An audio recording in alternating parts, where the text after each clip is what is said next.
how to factory data reset and erase old data on Samsung Galaxy S26 series. First, let's return back to the home screen. Then swipe down at the top and tap on the settings icon. Now in the settings page, we then scroll down and tap on General Management.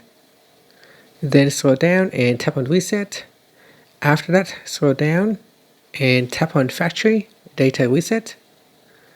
From here, scroll down, then tap on Reset.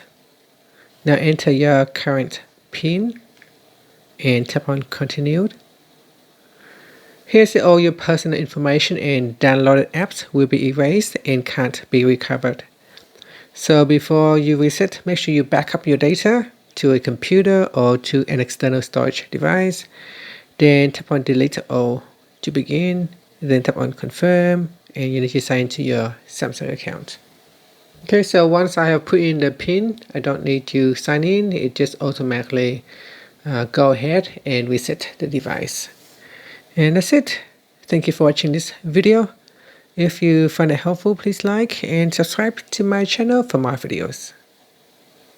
Okay, so after reset, you'll be back at the welcome screen. Thank you for watching this video. If you find it helpful, please like and subscribe to my channel for more videos.